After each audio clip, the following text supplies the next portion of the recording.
In today's video, I'm going to teach you how to create clean, professional icons in Figma. We'll walk through a simple, repeatable process that you can use to design icons for apps, websites, or any interface.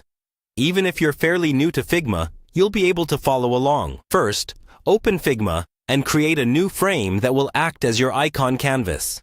A common size is a square frame, like 24 by 24 or 32 by 32 pixels.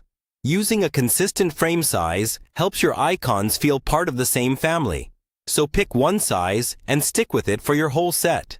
Rename the frame to something descriptive, like Home Icon or Search Icon, so it stays organized as you design more. Next, turn on the pixel grid and enable snapping to pixels.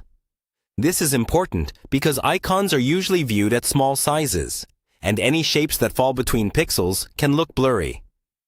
By snapping everything to whole pixels, your lines and edges will appear much sharper. Now, start blocking out your icon using basic shapes: rectangles, circles, and lines.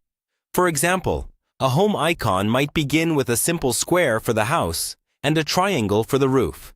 Keep the shapes as simple as possible. Icons work best when they communicate an idea quickly without unnecessary detail. Use Figma's alignment tools to center your shapes within the frame. You'll find these alignment options in the top toolbar. Make sure your icon feels balanced, both horizontally and vertically. If something looks slightly off-center, nudge it a pixel at a time until it feels visually right. Once the basic structure feels good, adjust the stroke weight. A common choice for UI icons is something like 1 or 2 pixels. But the key is to be consistent across all your icons.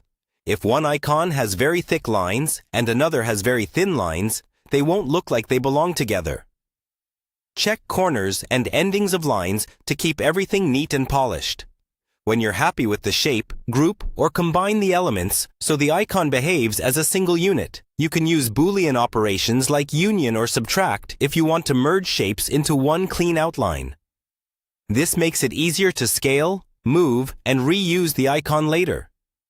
Finally, turn your finished icon into a component. This lets you reuse it across different frames and projects, and you can update all instances at once if you ever tweak the design. Save your file, duplicate the frame, and repeat the same process for additional icons, keeping the style, stroke weight, and frame size consistent as you build out your full icon set.